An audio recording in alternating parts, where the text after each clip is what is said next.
வணக்கம். DSDS private limited companies discussion, psychology department discussion, all department conference meeting, kingdom countries discussion, world leaders discussion, doctor class discussion, status discussion, question answers discussion.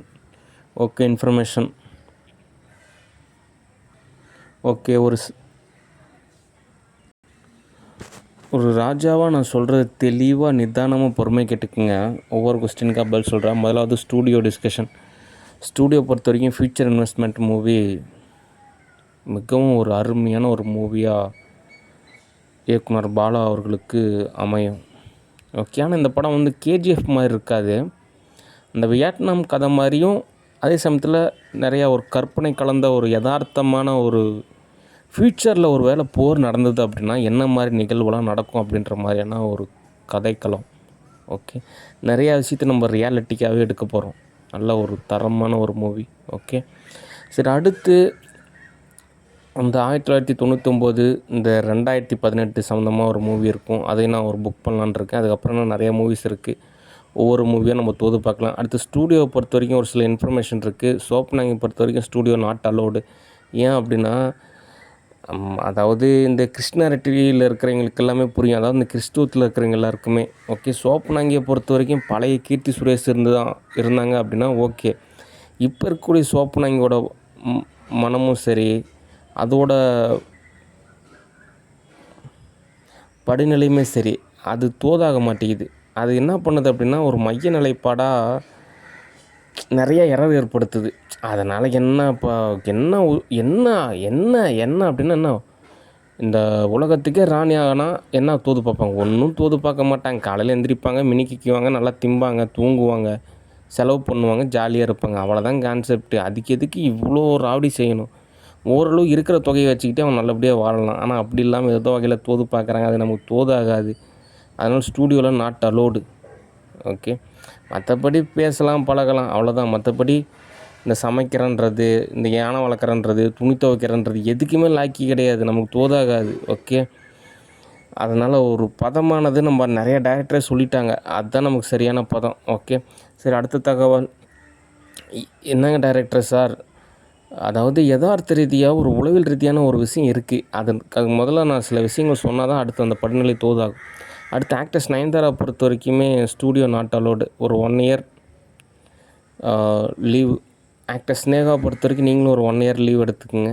Okay, actor Jyothika பொறுத்த வரைக்கும் என்ன தகவல் அப்படின்னா, அவங்கள பொறுத்த வரைக்கும் என்ன நினச்சிருப்பாங்கன்னா, ஒரு வீடு இருக்குது, ஏசி ரூம் இருக்குது, கார் இருக்குது, துணிமணி இருக்குது, பேங்க் பேலன்ஸ் இருக்குது. Okay, everything is fine. Okay, ஒரு இமேஜ் நம்ம டவுன்லோட் பண்ணுறோம்.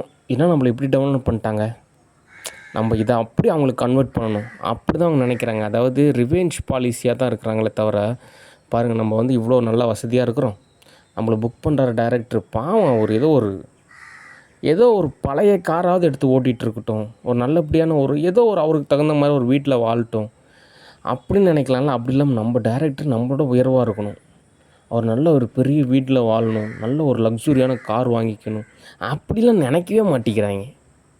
எப்படி அந்த மூவியில் ஏன்னா அந்த இமேஜில் நீங்கள் டவுன்லோட் பண்ணலாம். அதுவும் அவங்களுக்கு கிளாமராக டவுன்லோட் பண்ணதெல்லாம் முக்கியம் கிடையாது. கையேந்திர மாதிரி ஒரு இமேஜை அப்லோட் பண்ணதொன்னே என்ன நான் போய் சோத்துக்கு பிச்சை எடுக்கிறேன்னா, இப்படி எடுத்திருக்கீங்க, அதுதான் அவங்களுக்கு காண்டாமா. அது உளவியல் ரீதியாக நிறைய மிஸ் அண்டர்ஸ்டாண்டிங் இருக்குது. அதுக்கு நிறைய புக்ஸ் படிக்கணும், நிறைய மெடிடேஷன் செய்யணும். ஆக மொத்தம் மூவியில் புக் பண்ணது ஓகே, உங்களுக்கு உண்டான கேஷ் வழங்கப்படும். ஆனாலும் நீங்கள் ஒரு 1 இயர் லீவ் எடுத்துக்கோங்க. ஓகே, அதுக்கப்புறம் நான் உங்களுக்கு தோதாகிறப்ப கூப்பிட்றேன். சரி, அடுத்த தகவல். ஆக்டர் ரஜினிகாந்த் மூவியில் புக் பண்ணோம் அப்படின்னா பட்டர்ஃப்ளை அட்டாக் உறுதி. போதும், ஆல்ரெடி பல எரரு, ஆல்ரெடி நிறைய புக் பண்ண மூவியே போதும். ஓகே, சரி, அடுத்த தகவல். ஸ்டூடியோ பொறுத்த வரைக்கும்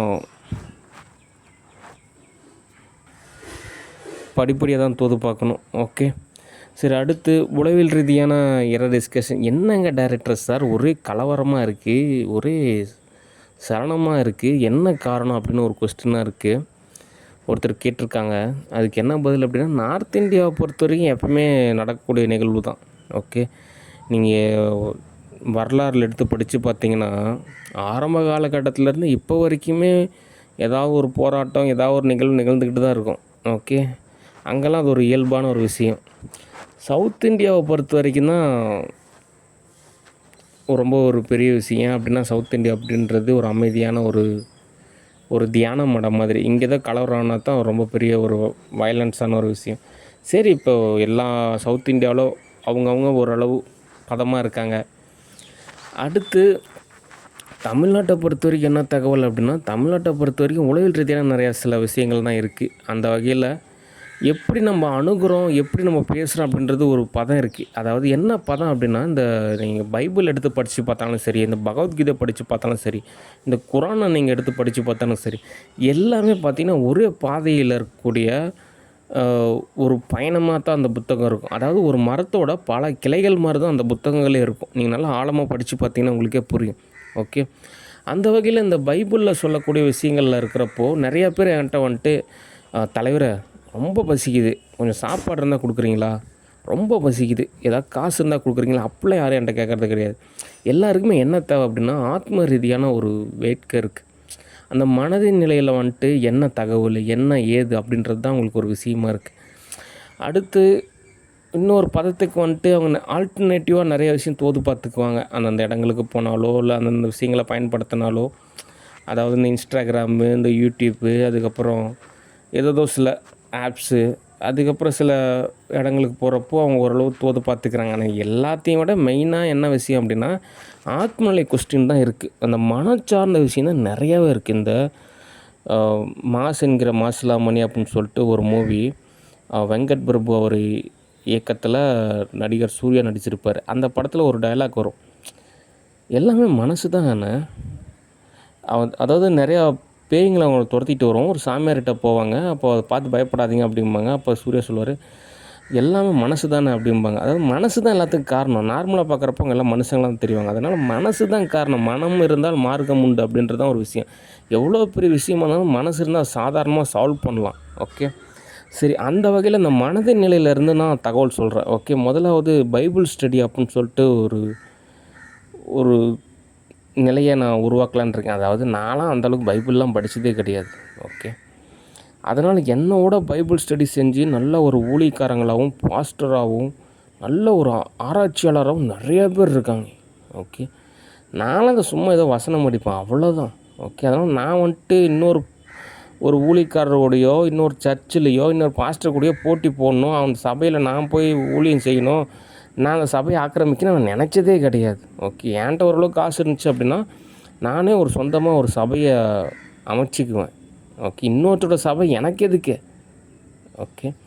ஆனாலும் ஒரு உளவியல் ரீதியாக ஏதாவது சொல்லுங்களேன், இந்த பைபிள் ஸ்டடியில் ஏதாவது படித்து நீங்களாவது சொல்லுங்களேன் அப்படின்னு ஒரு தகவல் இருக்குது. நான் அது வந்து முறைப்படுத்துகிறேன். போன வாரத்துமே நான் யோசித்தேன். போன வாரம் ஞாயிற்றுக்கிழமையே, இந்த வாரம் ஞாயிற்றுக்கிழமை இல்லை, இதுக்கு முந்தின ஒரு ஞாயிற்றுக்கிழமையே நான் யோசித்தேன், பேச நம்மளும் ஒரு பைபிள் ஸ்டடி ஒரு ஏதாவது ஒன்று அப்லோட் பண்ணலாம் அப்படின்னு நினச்சேன். ஓகே. இருந்தாலும் நான் உங்களுக்காக நான் அப்லோட் பண்ணுறேன். ஆனால் இதில் என்ன ஒரு விஷயம் அப்படின்னா, வெறும் ஆடியோ மட்டும்தான் எனக்கு தோதாகும். அதை வந்துட்டு நான் எடிட் செஞ்சு அது ஒரு வீடியோவும் கன்வெர்ட் செஞ்சு அப்லோட் பண்ணுறது எனக்கு ரொம்ப சிரமம். ஏன் அப்படின்னா, ஒரு வீடியோ அப்லோட் பண்ணுறேன், எனக்கு ஒரு 1000 காசு கிடைக்குதுன்னா எனக்கு ஒன்றும் தெரிவிக்காது. கிட்டத்தட்ட நான்லாம் 10,000 வீடியோ அப்லோட் செஞ்சு அதுக்கப்புறம் அது லைக்ஸ் வந்து சப்ஸ்கிரைபர் வந்து அதுக்கப்புறம் எனக்கு காசு கிடைக்கிறதுக்குள்ளே நான் ரொம்ப சிரமப்படணும். அதனால் நான் ஆடியோ மட்டும்தான் சொல்லுவேன். ஓகே. மற்றபடி ஃப்யூச்சரில் ஓரளவு ஆசிரமம் அமைக்கிறப்ப வேணால் நம்ம அதை எடிட் செஞ்சு அதுக்கு தேவையான மாதிரி கேஸ்ட்ரா மாதிரி நம்ம உருவாக்கிக்கலாம். தற்சமயம் ஆடியோவா அப்படின்றது மாதிரி தான் இருக்கும் தகவல். அதுக்கப்புறம் வெவ்வேறு லாங்குவேஜில் இருக்கிறவங்க அதை வந்துட்டு நீங்கள் மொழிபெயர்த்து நீங்கள் அதை கேட்டுக்கலாம். ஓகே. இந்த ஸ்போக்கன் இங்கிலீஷ் நானும் தான் கற்றுக்கலான்னு தான் நினைக்கிறேன். எங்கே அதுக்குள்ளே ஏதோ ஒரு கலவரம் ஏற்பட்டுருது, மனதின் நிலையில் ஏற்படக்கூடிய ஒரு வைப்ரேஷனாக இருக்குது. ஓகே. சரி, அடுத்து அந்த கன்ஸ்ட்ரக்ஷன், அதாவது இந்த கட்டடக்கலை பற்றிலாம் எனக்குலாம் அவ்வளோ எதுவும் தெரியாது. ஓகே. ஆனால் ஏதோ நிறையா பேர், நானும் சென்னையில் இருந்தபோது சரி, நிறையா பேர் வந்துட்டு என்ன தான் வந்துட்டு சொல்கிறாங்க, இவர் தாங்க பெரிய, நானும் சிவில் இன்ஜினியரிங்லாம் படித்ததே கிடையாது, இவர் பெரிய இன்ஜினியருங்க, இவர் பெரிய கொத்தனாருங்க, எல்லோரும் சொல்கிறாங்க. எனக்கெல்லாம் அப்போலாம் தோன்றதே கிடையாது. நான் வந்துட்டு ஒரு மேஸ்திரியா, நான் ஏதோ கலவை மறுக்குவேன், அவ்வளோதான். ஓகே.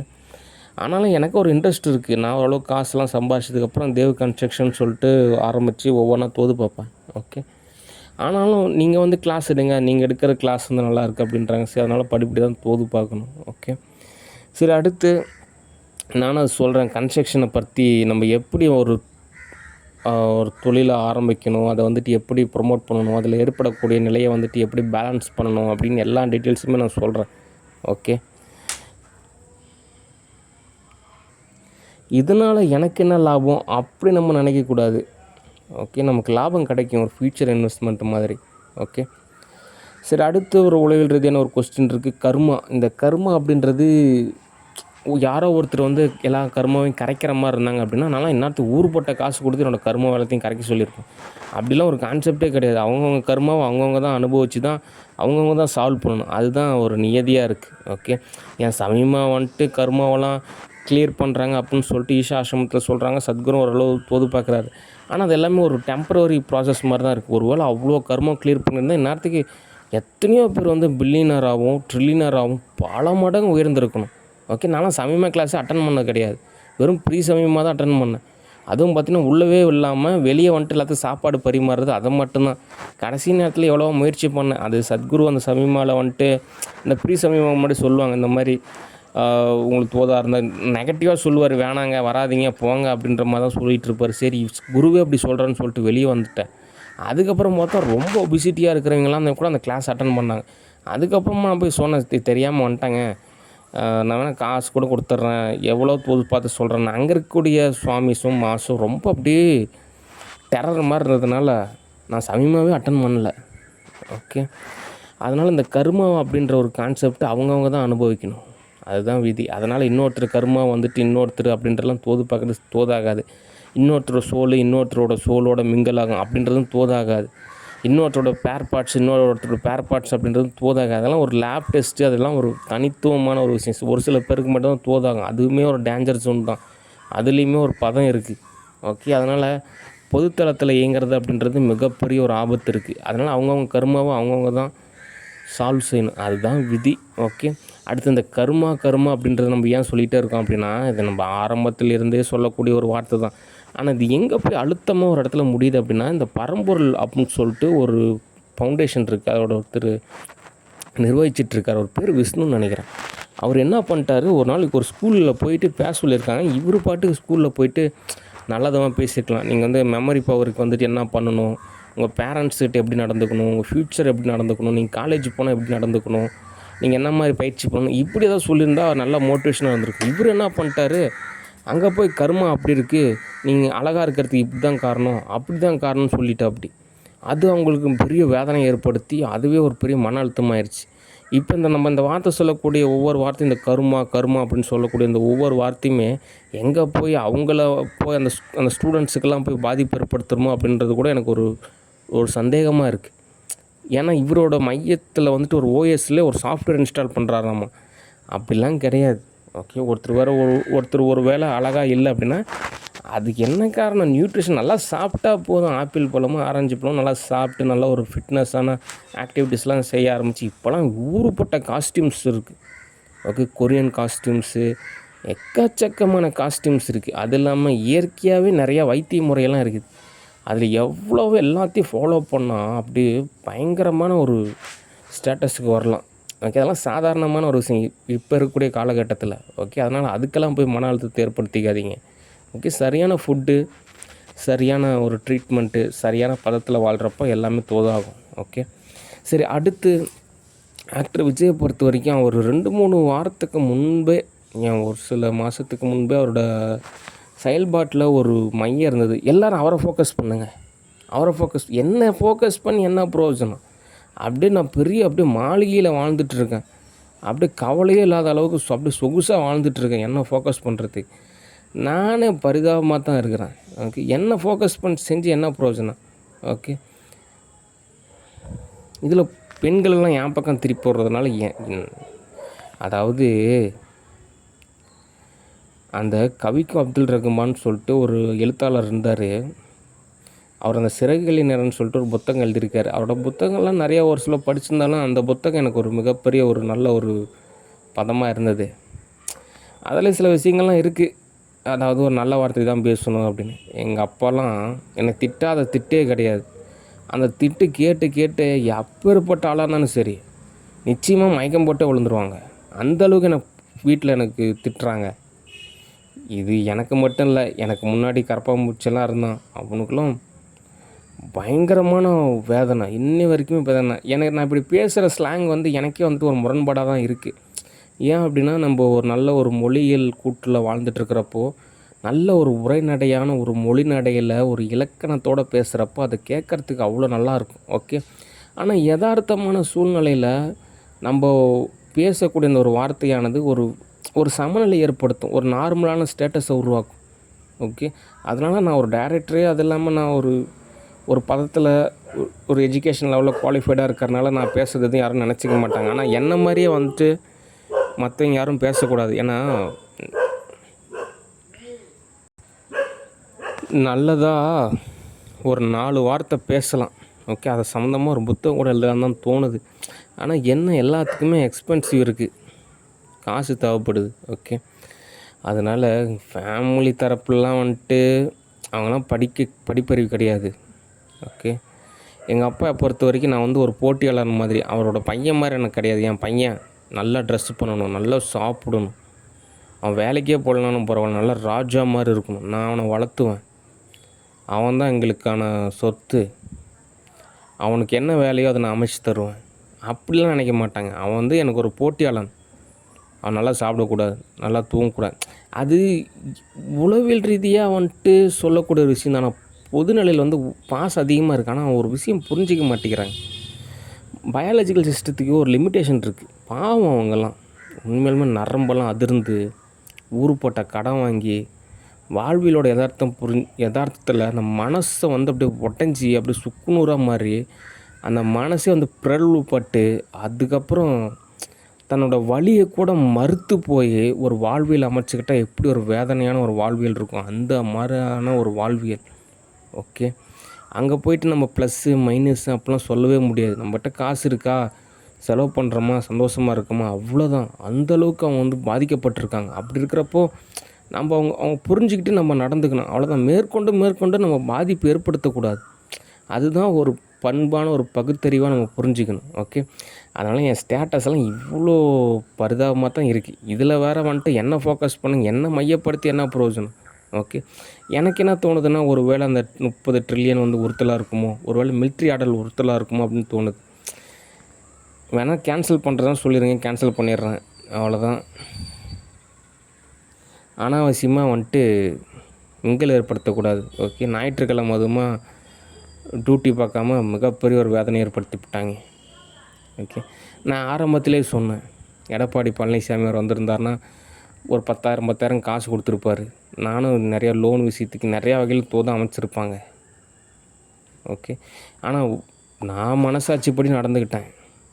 அதனால் நான் ஓரளவு எனக்கு அந்த பதம் இருக்குது. அதனால் என்னையெல்லாம் வந்துட்டு தோது பார்க்க நினைக்காதீங்க. அப்படின்னா நான் ஒன்றும் சமூக புரட்சியாளரும் கிடையாது.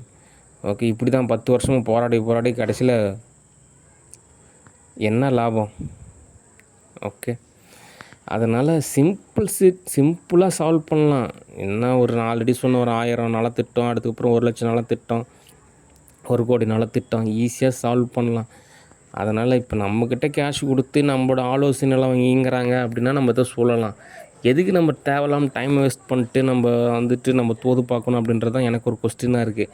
ஆனாலும் யதார்த்த ரீதியாக ஒரு கருத்து என்ன அப்படின்னா, இப்போ நடிகர் விஜயை பொறுத்த வரைக்கும் அவங்க அப்பா வேணான்ட்டாங்க, அவங்க அம்மா சரி ஓகே சமைச்சு மட்டும் கொடுங்க, ஒய்ஃபு அது லண்டனில் இருக்குது, எப்போ வருவாங்கன்னு தெரில, குழந்தைங்க அது ஒரு கொஸ்டினாக இருக்குது. அப்பப்போ ஃபோட்டோ மட்டும் அப்லோட் பண்ணுறாங்க.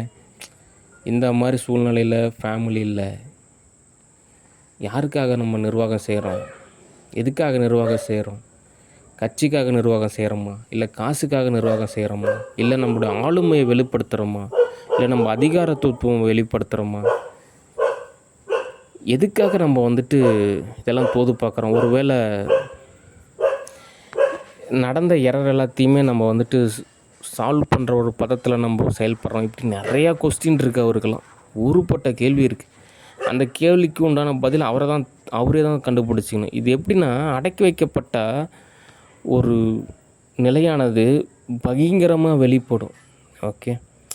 அதனால் இவர் ரொம்ப அமைதியாக இருக்காரா, திடீர்னு ஏதோ ஒரு அங்கேயே போய் சொற்பொழி ஆட்டுறப்போ ரொம்ப அப்படி பொங்கி பேசிடுவார். அதுக்கப்புறம் ஒரு 3 மாதத்துக்கு பேச மாட்டார். அதுக்கப்புறம் திடீர்னு ஒரு இடத்துல போய் பேசுவார். பொங்கி பேசிடுவார். அப்படிலாம் இருக்கக்கூடாது. தினந்தோறும் மீடியாவை மீட் பண்ணணும். என்னங்க ஏதுங்க தகவல், இது தாங்க செய்ய போகிறோம், இது தாங்க இப்போ ஸ்டேட்டஸ் அப்படின்னு சொல்லிட்டாலே சாதாரணமான ஒரு விஷயம். அதனால் என்னெல்லாம் இன்வால்வ் பண்ணாதீங்க. ஓகே. ஏன் அப்படின்னா, எனக்கு ஏதோ காசு கொடுத்தீங்க, ஏதோ நம்ம தோது பார்க்கணும்னு சொன்னால் பரவாயில்ல. ஓகே. அதனால் என்னுடைய பொழப்பு என்னவோ அதை தான் நான் பார்ப்பேன். ஓகே.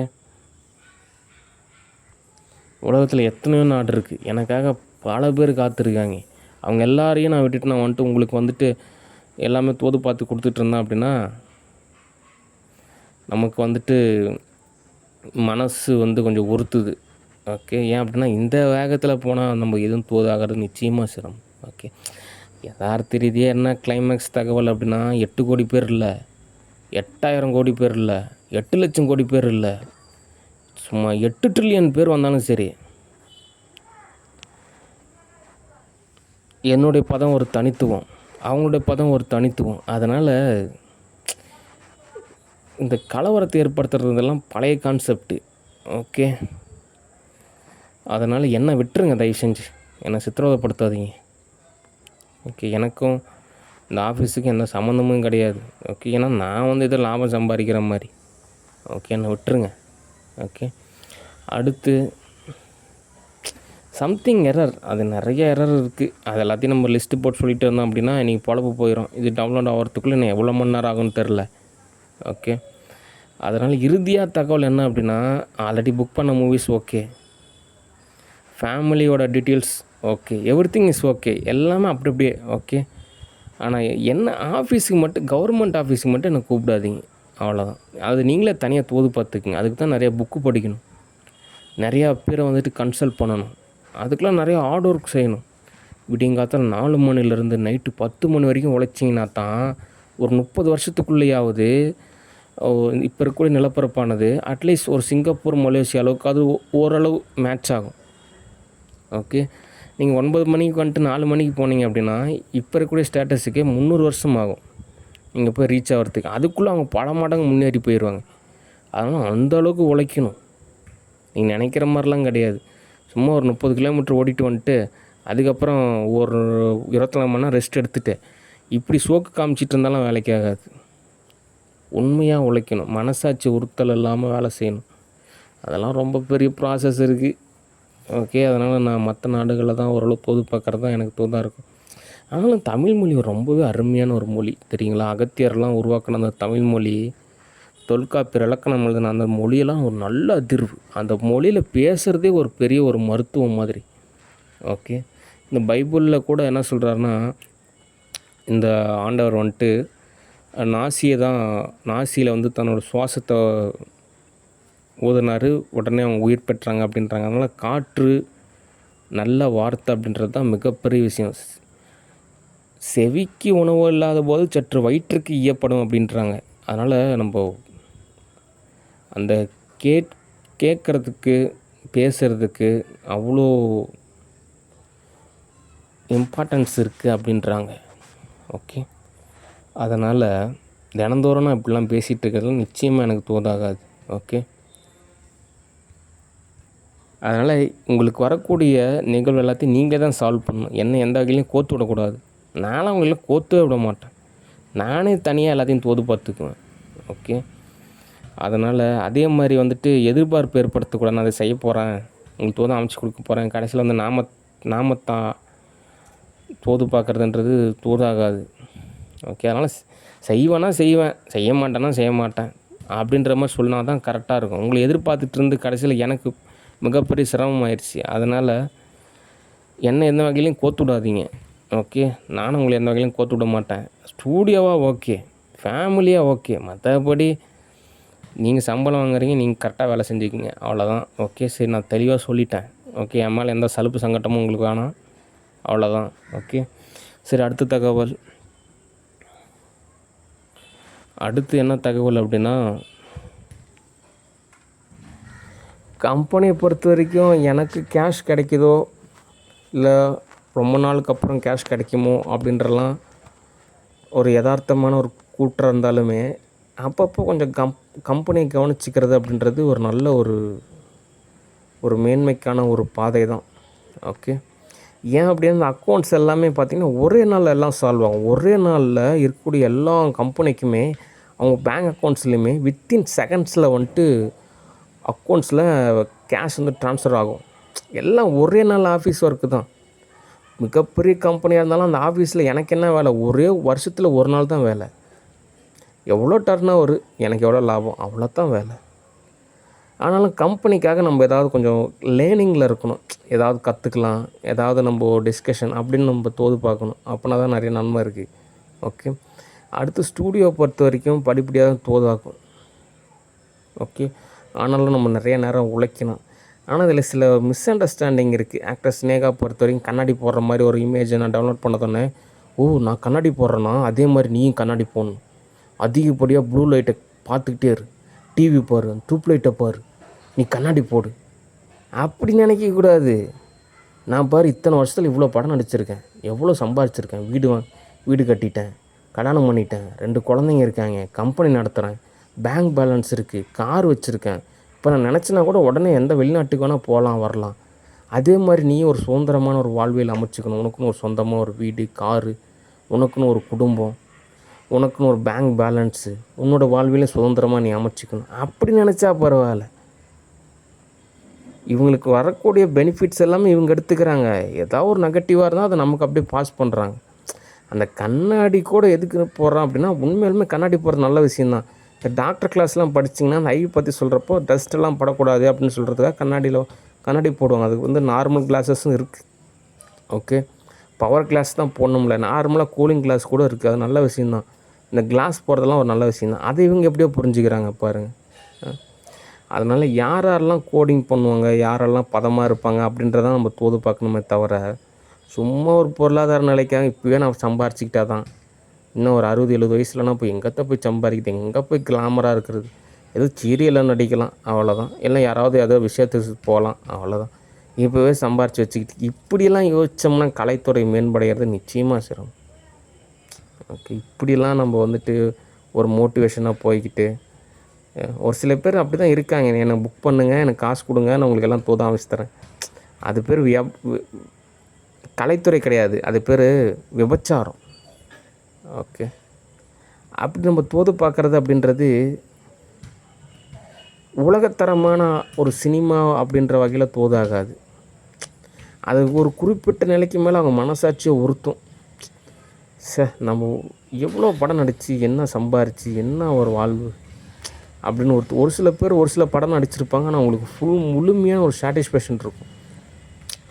அந்த படம் இன்ன வரைக்குமே பேசப்படக்கூடிய சில அருமையான படங்களும் இருக்குது. அந்த மாதிரி ஒரு லைஃப் ஸ்டைல் அமைச்சிக்கணும்.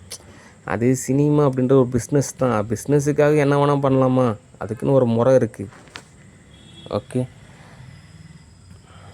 அது யதார்த்த ரீதியாக இங்கேயே விளாண்டுக்கிட்டு இங்கேயே குளறுபடி ஆகிட்டு யார் என்ன கேட்க போகிறா அப்படின்னு நினைப்பாங்க. ஆனால் அதுவே நீங்கள் ஒரு அப்பர் கண்டிஷன்லேருந்து பார்த்தீங்கன்னு வச்சிங்க, அவங்கள பொறுத்த வரைக்கும் இவங்கெல்லாம் தெரிஞ்ச விஷயந்தான், இங்கேயே விளாண்டுக்குவோம், அவங்கள பொறுத்த வரைக்கும் ஒரு இதாக தான் இருப்பாங்க. அப்படியே ஒரு பதமாக இருக்கிறப்ப தான் பரவாயில்லையே, ஒரு பண்பாக நடந்துக்கிறாங்களே அப்படின்னு அவங்க நடந்துக்குவாங்க. ஓகே. அதனால் மேக்ஸிமம் வந்துட்டு அவங்கவுங்க வினைக்கு அவங்கவுங்க தான் தீர்வு காணணும். ஓகே. என்னுடைய பதங்களில் என்னுடைய பாதைகளில் நான் ஓரளவுக்கு கரெக்டாக நடந்துக்குவேன், அவ்வளோதான். அதனால் ஸ்டூடியோ பொறுத்த வரைக்கும் நம்ம ஸ்டூடியோ பொறுத்த வரைக்கும் ரூல்ஸ் அண்ட் ரெகுலேஷனை ஃபாலோ பண்ணணும். மாறக்கூடாது, அந்த வைப்ரேஷன் மாறக்கூடாது, அது எல்லாமே ஒரு பதமாக இருக்கணும். ஆனால் வைப்ரேட் ஆகக்கூடாது. அது தேவையில்லாமல் வந்துட்டு தோது பார்க்குறன்ற பேரில் வைப்ரேஷன் ஏற்படுத்தக்கூடாது. ஏதாவது ஒரு கேஷ் கொடுத்தீங்கன்னா கூட ஓரளவு தோது பார்க்கலாம். அது என்ன ஒரு கான்செப்ட் அப்படின்னா, ரொம்ப உணுப்பாக இருக்கிறாங்க அப்படின்ற பேரில் எங்கள் வீட்டு பக்கத்து வீடா நீங்கள், என் ஃப்ரெண்டாக நீங்கள், என் ஃபோன் நம்பர் இருக்கா, என் கூட 5 வருஷம் பழகிருக்கீங்களா, என்னை பற்றி தெரியுமா, எங்கள் ஃபேமிலி பற்றி தெரியுமா, எங்கள் அப்பா அம்மாட்டெலாம் பேசியிருக்கீங்களா, என் கூட சாப்பிட்ருக்கீங்களா, என் ஸ்கூல் படிச்சிங்களா, என் கூட காலேஜ் படிச்சிங்களா அப்படின்னா தான் காசு கொடுப்பேன். யார் நீங்கள்? ஆன்லைன்னா எங்கே போய் நம்புறது? ஜிபேவா, கூகுளா, என்னங்க சொல்கிறீங்க, அக்கௌண்டா, பேங்க்கா, இப்படிலாம் இருக்கா? இப்படி ஒரு மறதியான ஒரு வாழ்வியலில் தான் வாழ்ந்துட்டுருக்காங்க. அதனால் அவங்கெல்லாம் அப்படி நம்பணும் அப்படின்னா நம்ம பேரை வந்து அவங்க பச்சை குத்திக்கிட்டா தான் அவங்களுக்குள்ளே ஒரு நம்பிக்கை ஏற்படும். அதுக்கப்புறம் தான் அவங்க நமக்கு தோதானதெல்லாம் அமைச்சு கொடுப்பான்ற அளவுக்கு இருக்காங்க. அதனால் உணுப்பா பிழைக்கிறன்ற பேரில் பயங்கரமான டேமேஜ் இருக்குது. அதுக்கு தான் வெவ்வேறு தொழிலில் பார்த்தோம்னு வச்சுங்க, அந்த தொழிலில் கூட நம்ம வந்துட்டு ஒரு லாபமோ நஷ்டமோ ஏதோ கொஞ்சம் அனுசரித்து போய்க்கலாம். ஆனால் அந்த சினிமாவிலே நான் சம்பாரித்து கோட்டை கட்டுவேன்னு நினைக்கிறவங்களாம் நிச்சயமாக 100% சிரமத்தை அனுபவிக்கணும். அல்லவசத்துக்கு யாரும் வந்து காப்பாற்ற மாட்டாங்க, உதவி செய்வான்னு நினைக்க மாட்டாங்க. ஒரு கூட்டமாக ஒரு சேர்ந்துக்கிட்டு நம்மளை இது பண்ணி விட்ருவாங்க. ஆனால் இதுலேயும் என்ன கொடுமை அப்படி தெரியுமா, இப்போ தான் வந்து தேசிய விருதெல்லாம் அறிவிச்சிருக்காங்க, விருது வாங்குவாங்க, எல்லாம் சந்தோஷமாக கொண்டாட வேண்டிய நேரத்தில் இவங்களே இவங்களை துன்பத்தை ஏற்படுத்தி கஞ்சிஸ்தி படக்கூடாதுன்னு சொல்லிக்கிட்டு நான் அப்படியே ஊருப்பட்ட நெகட்டிவ் பாஸ் பண்ணுறது. ஒரு விருது வாங்குறது அப்படின்றது நமக்கு மட்டும் பெருமை இல்லை, நம்மளால் எத்தனை பேருக்கு அவங்களுக்கும் ஒரு பெருமையாக இருக்கணும். நம்ம கிடைக்கக்கூடிய சந்தோஷத்தை விட நம்மளோட ரசிகர்களாக இருக்கக்கூடிய நபர்களுக்கு என்னுடைய ரசிகராக இருக்கக்கூடிய பல பேர் இருக்காங்க. நான் எந்த பதத்தில் சொல்கிறேன் அப்படின்னா, இப்போ ஒரு ஆக்டர் வந்துட்டு ஒரு விருது வாங்குறாருன்னு வச்சுங்க, அவருக்கு ஒரு ரசிகர் இருப்பாங்க. அந்த ரசிகர்கள்லாம் பெருமைப்படுவாங்க, என்னுடைய நடிகரை வந்துட்டு விருது வாங்கிட்டாரு அப்படின்னு. அப்போ தான் இன்னும் ஒரு பல மடங்கு ஒரு சந்தோஷமாக இருக்கும். ஆனால் நம்ம விருது வாங்குறது அப்படின்றலாம் ஒரு விஷயமே கிடையாது. எனக்கெலாம் அந்த மாதிரிலாம் நினைக்கிறதே இல்லை. எந்த விருதான ஆஸ்கார் அவார்டு இதெல்லாம் எனக்கு சலிச்சு போச்சு. சரி போ அப்படின்னு. யதார்த்த ரீதியாக இந்த ஹாலிவுட் இந்த அப்ரல் கண்டீஸில் புக் பண்ண மூவிஸ், இப்போ புக் பண்ண மூவிஸ் எல்லாத்தையும் கலெக்ஷன் பண்ணால் அப்படியே ஒரு பெரிய மெத்த வீடு நிறையா விருதுகளும் சர்டிஃபிகேட்டும் எனக்கு கிடைக்கும். அதில் எனக்கு சலிச்சு போச்சு. அடுத்தது என்ன அப்படின்ற மாதிரி தான் இருக்குது. ஓகே, அதனால் ஸ்டூடியோ பொறுத்த வரைக்கும் மனதின் நிலையில் செயல்படக்கூடிய ஒரு பண்பு நிலை இருக்குது. அப்படின்றப்போ நிறைய புத்தகம் படிக்கணும், நிறையா விஷயம் நல்ல நல்ல விஷயங்களை கேட்கணும், நிறைய உழைப்பு இருக்குது, அப்படின்னா தான் தோதாகும். ஓகே, இதில் எனக்குமே ஒரு ரூல்ஸ் அண்ட் ரெகுலேஷன் இருக்குது. Universal law rules and regulation இருக்குது, earth law rules and regulation இருக்குது. அப்போ தான் தோதாகும். சும்மா நம்ம ஏதோ யாரோ போன ட்ராக்கில் நம்ம ஃபாலோ பண்ணி போனோம் அப்படின்னா அது தோதாகாது. அவங்களுக்கு தோதாச்சு. ஓகே, 1000 பேரை கொண்டுட்டு ஒருத்தர் வந்துட்டாங்க அப்படின்னா, இந்த கலிங்கத்து பரணி சொல்கிறாங்க, 1000 யானை கொன்னதுங்களுக்கு பரணி போடுவாங்க. அது அந்த காலம். ஓகே, இப்போல்லாம் யானை கிடைக்கிறதே பெரிய விஷயமா இருக்குது. யானைகள் காப்பகம் வேறு அமைக்கணும். ஓகே, அதனால் இப்படிலாம் நடந்துக்கிட்டோம்னா நமக்கு தோதாகாது. அதனால் ரூல்ஸ் அண்ட் ரெகுலேஷனை ஃபாலோ பண்ணணும். ரொம்ப காம்ப்ளிகேட்டட்லாம் ஒன்றும் கிடையாது. அடுத்த ஸ்டூடியோவில் ஒரு சில பேர் வேலைக்கு சேரலான்னு இருக்காங்க. இந்த கோவை சரலா அவங்க, அதுக்கப்புறம் இந்த முல்லை கோதண்டம் பர்சனல் அசிஸ்டண்ட்டு, இந்த மாதிரி தான் ஒர்க்கு தான் இருக்கும். அவங்களுக்கெல்லாம் மிகப்பெரிய ஒரு வரவேற்பு இருக்குது. நான் சம்பாதிக்க ஆரம்பிச்சுன்னா எனக்கு ஒன்றும் தெரிவிக்காது. நானே இப்போ தான் படிப்படியாக முன்னேறிட்டு வரேன். இந்த நேரத்தில் வந்துட்டு நான் உங்களை வேலைக்கு சேர்த்து சம்பளம் தரதுன்றது எனக்கு சிரமம். எனக்கு ரொம்ப சங்கட்டமாக இருக்கும். நான் வந்துட்டு இந்த சம்பளம் அடுத்த மாதம் வாங்கிக்கிங்க அப்படின்னு சொல்கிறது எனக்கு சங்கட்டமாக இருக்கும். நல்லா சம்பாதிக்கிறேண்ணா, ஓரளவு தோதான நபர்லாம் வரீங்களா, உங்களுக்கு உண்டான சேலரி வழங்கப்படும், உங்களுக்கு உண்டான என்ன வேலையாக தோதாக அமைச்சு தரப்படும். அதனால் சந்தேகப்படாதீங்க, பொறுமையாக காத்துருங்க. நான் முதல்ல சம்பாதிச்சதுக்கப்புறம் நானே உங்களை கூப்பிடுவேன், அல்லது அலுவலகம் சொல்லுவேன். அப்போ வந்து நீங்கள் என்னை வந்து சந்திக்கலாம். ஓகே, சரி, அவ்வளோதான் ஸ்டூடியோ பொறுத்த வரைக்கும் தகவல். அடுத்து யூஎஸ்ஏ டிஸ்கஷன். யூஎஸ்ஏ பொறுத்த வரைக்கும் ஒரு பொதுவான தகவல் என்ன அப்படின்னா, ஆராய்ச்சி அப்படின்னு ஒரு விஷயம் இருக்குது. ஆராய்ச்சினா என்ன அப்படின்னா, இப்போது நம்ம பேசக்கூடிய ஒரு வார்த்தையானது 20 ஹெர்ட்ஸ்லேருந்து 20,000 ஹெர்ட்ஸில் இருக்கக்கூடிய ஒரு ஃப்ரீக்குவென்சி தான். ஓகே, அதனால் நிறையா சயின்ஸ் ரீதியான ஆராய்ச்சியெல்லாம் இருக்குது. அதில் நிறைய முரண்பாடான ஒரு விஷயம்லாம் இருக்குது. அதாவது எதிரும் புதிருமா அப்படின்ற மாதிரி வார்த்தையை சொல்லிக்கலாம். இதில் எப்படிங்க லைட்டாக வருது, எப்படிங்க அந்த மகாவதார பாபாஜி பார்த்திங்கன்னா இப்படி ஒளியாக இருக்கார், வல்லார் பார்த்திங்கன்னா ஒளியாகவே மாறிட்டாருன்றாங்க. எப்படி வந்து ஒளியாக மாறுறது? அட, இளமையாக இருக்கிறதுக்கு ஏதோ ரகசியம் இருக்காண்ணா? எப்படிங்க இளமையாகவே இருக்கிறது? ஏங்க இந்த பறக்க முடியும்னு சொல்கிறாங்களே, உண்மையாலுமே பறக்க முடியுமா? ஒருத்தரால் பறக்கலாமா? அடுத்து ஏங்க இந்த நிறைய மேஜிக்கெல்லாம் சொல்கிறாங்களே, இந்த அட்டமா சித்தியா சக்தி அப்படிலாம் சொல்கிறாங்களா, அது உண்மையா? அடுத்து ஒரு சில பேர் ஏங்க இந்த பயிற்சியெல்லாம் பண்ணால் அப்படி இருக்கும் இப்படி இருக்குன்றாங்க, உண்மையா? ஏங்க இந்த சக்தியெல்லாம் சொல்கிறாங்க. இந்த மாதிரி ஊருப்பட்ட கொஸ்டின் இருக்குது. இதெல்லாமல் நானும் ஆராய்ச்சி செஞ்சுருக்கேன். அதுக்கப்புறம் தான் ஒரு விஷயம் தெரிஞ்சுக்கிட்டேன், நானே பரவாயில்ல அப்படின்னு. ஏன்னா நிறைய பேர் லைட்டாக வரன்ற பேரில் அப்படியே வெப்பத்தை ஏற்படுத்திடுறாங்க. ஆனால் ஒளி அப்படின்றது, அதாவது இந்த வெளிச்சத்துக்கு உண்டான ஒரு வார்த்தைக்கு உண்டான அந்த ஒளியானது சூரியனை பொறுத்த வரைக்கும் நம்ம என்ன சொல்கிறோம் அப்படின்னா, அது வந்து ஒளியாக இருக்குது, ஆனால் வெப்பமாக இருக்குது. ஆனால் வெப்பமே இல்லாத ஒரு ஒளி இருந்தால் எப்படி இருக்கும்? அப்படி ஒரு கான்செப்டில் தான் நம்ம தோது பார்க்கணும். இதுக்கெல்லாம் ஊருப்பட்ட ரிசர்ச் செஞ்சு வச்சுருக்கேன். அப்படியே நிறையா புத்தகங்கள்லாம் எழுதி வச்சுருக்கேன். ஆனால் அதுக்கெல்லாம் ஒரு பெரிய லேபு தேவை. நிறைய எனக்கு அசிஸ்டன்ஸ் தேவை. அதுக்கப்புறம் நானே தான் தோது பார்ப்பேன். ஓகே, அதுக்கப்புறம் அது யாருக்கு பதமாக இருக்கோ அது அவங்களுக்கு தோதாகிற மாதிரி சூழ்நிலை அமைச்சு கொடுக்கலாம். ஓகே, இன்னும் நிறைய உளவியல் ரீதியான விஷயம் இருக்குது. பேசாமல் இந்த கலவையில் உள்ளே புகுந்து உள்ளே இருக்கக்கூடிய ஏதோ ஒன்று தோது பார்த்து அப்படியே ஒரு ஒரு பதத்துக்கு போயெல்லாம் நிறைய பேர் ஏதோ நினைக்கிறேன். அப்போலாம் தோதாகாது. அப்படி பார்த்தா இதுக்கு முன்னாடி ராஜாக்கள்லாம் வாழ்ந்தாங்க. மிகப்பெரிய அந்தப்புறம்லாம் வச்சுருந்தாங்க, அரண்மனை வச்சுருந்தாங்க. அவங்களுக்குலாம் மிகப்பெரிய ஒரு கல்வி அறிவோடு இருந்தாங்க, மூலிகையெல்லாம் வச்சுருந்தாங்க, எல்லா வசதியுமே வச்சுருந்தாங்க. மக்களும் அதுக்கு தகுந்த மாதிரி செழிப்பாக இருந்தாங்க. இன்னொருத்த அவங்களாம் அந்த ஸ்டேட்டஸில் வாழ்ந்தாங்கன்னா அவங்களாம் பல மடங்கு ப்ரொஃபஷ்னல், எல்லாமே ப்ரொஃபஷ்னல். நமக்கு தான் ஒன்றுமே தெரில. எனக்கு ஒன்றுமே தெரிலன்றதை நான் உண்மையிலே ஒத்துக்கிறேன். அதனால் உங்களுக்கு ஒரு வேளை தெரிஞ்சிருக்கலாம், எனக்கெல்லாம் ஒன்றுமே தெரில. அவங்களாம் பல மடங்கு ப்ரொஃபஷ்னல், அவங்களுக்கே ஒன்றும் ஆகலை. ஓகே, அதனால் கலவையில் போயிட்டு நான் வந்து முக்தி அடைகிறேன், லைட்டாக ஆகிறேன், அப்படியே நான் வந்துட்டு சக்தி ஆகிறேன், அப்படியே அப்படிலாம் தோதாகிறது நிச்சயமாக சிரமம். ஏன்னா யுகமாக தவம் பண்ணுறாங்க. அவங்களுக்கே ஒரு கொஸ்டினாக இருக்குது. ஒருவேளை தவம் பண்ணுறவங்களுக்கெல்லாம் இப்படி ஒரு கான்செப்ட் இருக்குன்னு தெரிஞ்சு அவங்க ஏன் போய் தவம் பண்ண போகிறாங்க? ஓகே, எல்லாமே ரெட் லைட் ஏரியாவே அமைச்சிருப்பாங்களே. ஓகே, அதனால் உளவியல் ரீதியான ஒரு விஷயம் தான். நானே ஆராய்ச்சி செஞ்சுட்டு தான் இருக்கேன். அதுக்கெல்லாம் ஊருப்பட்ட காசு செலவாகும், சும்மா கிடையாது. ஓகே, அதெல்லாம் ஒவ்வொரு ஆராய்ச்சிக்குமே அவ்வளோ காசு செலவாகும். அதெல்லாம் ஆராய்ச்சி செஞ்சு அதுக்கப்புறம் தான் தோது பார்க்கணும். ஓகே, ஆசிரமத்தை பொறுத்த வரைக்கும் சில கொஸ்டினாக இருக்கும். சத்குரு வந்து பாதரசத்தை வந்து கெட்டிப்படுத்துகிறாரு. இப்போல்லாம் நிறையா இடத்துல அந்த மாதிரிலாம் இருக்குது. ஆனால் சில படிநிலை இருக்குது, அது பதமாக தான் தோதாகும். அவருக்குமே நிறையா வகையில் தோதணும். அதெல்லாம் நேரில் சந்திக்கணும், பேசணும், பழகணும். அப்போ தான் நமக்கு தோதாகும். அதே சமயத்தில் பாட்டி சித்திரத்தை போய் வாசி பயிற்சி வாங்கணும். அது எனக்கு உண்டான ஒரு பதம். அப்போ தான் எனக்கு தோதாகும்.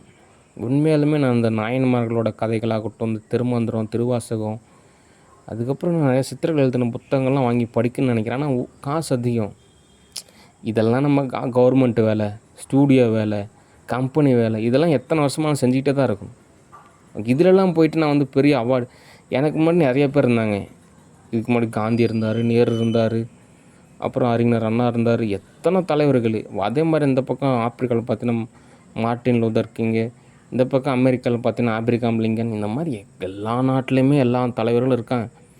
அடுத்து நிறையா தலைவர்கள் வரதான் போகிறாங்க. ஓகே, அதெல்லாம் ஒரு வந்துட்டு பார்த்திங்கன்னா ஒரு பாதை, அவ்வளோதான். எனக்குன்னு ஒரு தனித்துவமான ஒரு பாதையில் நானும் பயணிக்கணும். அதுக்கு தகுந்த மாதிரி தான் தோது பார்க்கணும். அவருக்கு ஒரு ஒரு ஒரு தொகையை நான் நன்கொடையாக கொடுக்கணும். அங்கே போய் நான் ஸ்டே பண்ணணும், ஒரு பயிற்சி வாங்கணும். அது முறைப்படியாக நான் முறையாக அந்த பயிற்சி செய்யணும். அதுக்கப்புறம் தான் நான் படிப்படியாக தோது பார்க்கணும். ஓகே, அப்போ தான் ஒரு பதம். ஓகே, அதாவது ஆங்கிலத்தில் ஒரு நாவல் எழுதணும்னு ஒரு ஆசை இருக்குதுன்னு வச்சுக்கோங்க. அதுக்கு முதல்ல நமக்கு ஆங்கிலம் தெரியணும். ஒரு சரளமாக பேச, எழுத, படிக்க நமக்கு தெரியணும். அப்போ தான் நம்ம ஆங்கிலத்தில் போய் ஒரு நாவல் எழுத முடியும். அதே மாதிரி தான் இந்த ஆன்மீக பாதையில் நம்ம பயணிக்கணும் அப்படின்னா முறையாக நிறையா பயிற்சி செய்யணும். அந்த பயிற்சிலாம் எத்தனை 30, 40, 50, 60, 70 வருஷம் பயிற்சி பண்ணணும். இன்னும் சொல்லப்போனால் இன்னும் யுகமாக அந்த பயிற்சி செய்யணும். ஓகே, ஆல்ரெடி எனக்கு ரொம்பவே லேட்டு. ஓகே, அதனால் நான் என்னோடய பாதையிலையும் பயணிக்கணும். சரி, அடுத்து உளவியல் ரீதியான தகவல் என்ன அப்படின்னா,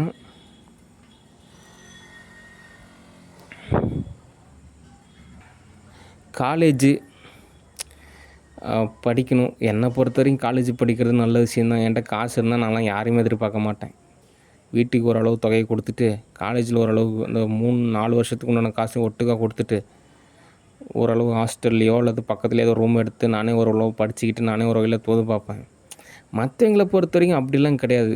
அவங்களாம் ஆல்ரெடி காலேஜ் படிச்சுட்டாங்க, நல்லா சம்பாரிச்சு வச்சுட்டாங்க, எல்லாமே இருக்குது. அவங்க லைஃப்பில் வந்துட்டு இதுக்கு மேலே போயிட்டு உழைக்கணும், சம்பாதிக்கணும் அப்படின்லாம் கான்செப்டே கிடையாது. இருக்கிறத வச்சு காப்பாற்றிக்கிட்டால் போதும் அப்படின்ற ஒரு கான்செப்ட்டு தான்.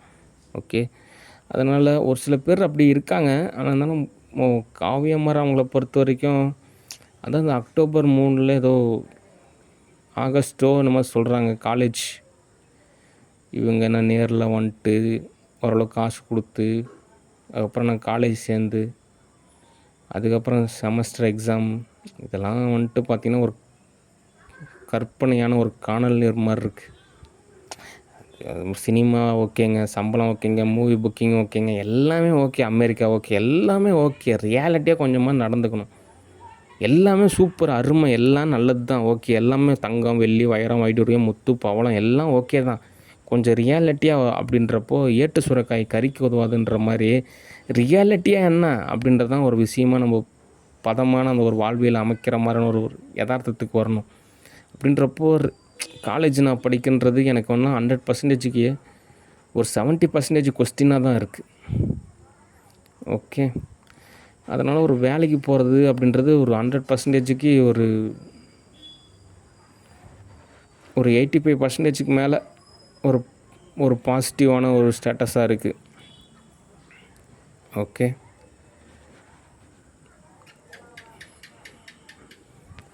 சரி. யதார்த்த ரீதியாக எனக்கு ஓரளவு தொகை கிடைக்கிறப்ப தான் நான் ஸ்டூடியோவோ தோது பார்க்க முடியும். எனக்கு ஓரளவு தொகை கிடைக்கிறப்ப தான் நான் கவர்மெண்ட்டே தோது பார்க்க முடியும்.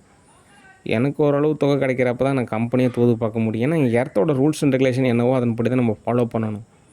ஓகே, அதனால் நான் மட்டும் என்ன பண்ணுவேன், அதனால் என்னெல்லாம் வந்துட்டு ஒரு மையமாக வந்துட்டு தினந்தோறும் வந்துட்டு ஒரு ஆராய்ச்சி மாதிரியான தோது பார்க்கலான்னு நினைக்கிறதெல்லாம் தோதாகாது. திடீர்னு நியூக்ளியர் வெப்பனை பயன்படுத்திட்டாங்கன்னு வச்சுங்க, ஒரு போர் அறிவிச்சிட்டாங்கன்னா என்ன பண்ணுறது, அவ்வளோதான். எனக்கு உண்மையாலுமே ஒரு மிகப்பெரிய ஒரு ஈடுபாடான ஒரு நிலப்பகுதியாக தான் இருக்குது. ஓகே, இப்போ அந்த ஃப்யூச்சர் இன்வெஸ்ட்மெண்ட் மூவி கூட நான் ஆல்ரெடி இதுக்கு முன்னாடி அட்லி அப்படின்ற ஒரு நபரை டைரக்டரு அவர்கிட்ட நான் ஒரு மூவி புக் பண்ணேன். இந்த மாதிரி போர் நடந்தால் என்ன நடக்கும் அப்படின்ற மாதிரி ஒரு மூவி புக் பண்ணியிருந்தேன். ஓகே, இந்த மூவிலையும் அவரை புக் பண்ணலாம் தான் நினச்சேன்னா ஆல்ரெடி அவருக்கு ஒரு மூவி புக் பண்ணிட்டேன். அது ஒரு கான்செப்டில் இருக்கும், இந்த மூவி ஒரு கான்செப்டில் இருக்கும். ஆனால் எல்லாமே பார்த்திங்கன்னா ஒரு போர் மூவி மாதிரி தான் இருக்கும். ஓகே, அதனால் ஒரு பதம் தேவை. ஓகே, அதனால் அப்ராட் கண்ட்ரீஸ்லாம் ரொம்ப வல்லரசு நாடு. இன்னும் உங்களுக்கு கடைசியாக ஒரே ஒரு விஷயம் புரிகிற மாதிரி சொல்லணும் அப்படின்னா, நம்ம இங்கே க்ரோ அப்படின்னு தான் சொல்லுவோம். ட்ரில்லியன் அப்படின்றலாம் அப்ராட் கண்ட்ரீஸை சார்ந்த ஒரு தொகை மாதிரி இருக்குது. நம்ம இங்கே ஓரளவு தான் லிமிட்டேஷன் நமக்கு. அங்கெல்லாம் அப்படி கிடையாது. அவங்க அடுத்தடுத்த லெவல் நிறையா லெவலில் இருக்காங்க. ஓகே, அதனால் என்னை துன்புறுத்துறதுன்றது 100% 3ஆம் உலகப் போருக்கு வழிவகுக்கும். அதில் எந்த விதமான மாற்று கருத்துமே கிடையாது. ஓகே, ஏன்னா அந்தளவுக்கு நான் சாதனை படைச்சிருக்கேன். ஓகே, அதனால் பதமாக பக்குவமாக நடந்துக்குங்க. ஓகே, இங்கே தான் டெக்னாலஜி அப்படின்றது ஒரு ரேராக இருக்கும்.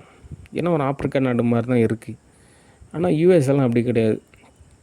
கூகுள்லேருந்து, ஆப்பிள்லேருந்து, மைக்ரோசாஃப்ட்லேருந்து, என் ஐபிஎம், வாரன் பஃபெட், எவ்வளோ தொழிலதிபர்கள் ஆகட்டும், என் இன்ஸ்டாகிராமோட ஓனர் ஆகட்டும், நான் என்ன சொல்கிறேனோ அதுதான் உங்களுக்கு ஒரு வேத வாக்கு. என் எலான் மாஸ்க் வரைக்குமே என் கூட தினந்தோறும் ஒரு 5 நிமிஷமாவது டைம் ஸ்பெண்ட் பண்ண முடியாதா அப்படின்றது தான் அவரோட மிகப்பெரிய ஒரு லட்சியமே. அப்படின்ற ஒரு யதார்த்தமான ஒரு விஷயம் இருக்குது. அதனால் இங்கே இருக்கக்கூடிய சூழ்நிலை பொறுத்த வரைக்கும் காசு இல்லை, கொஞ்சம் ஏழ்மை, கொஞ்சம் இப்படி இருக்கிறனால உங்களுக்கு அப்படி ஏதோ நினைக்கலாம். அப்ராட் கண்ட்ரீஸை பொறுத்த வரைக்கும் எனக்கு ஊருப்பட்ட செல்வாக்கு இருக்குது. அதை நான் மறுத்தாலுமே அதுதான் உண்மை. ஓகே, அதனால் பதம் பக்குவம் அப்படின்றது அவசியம். ஓகே, சரி, நன்றி, வணக்கம், பாய்.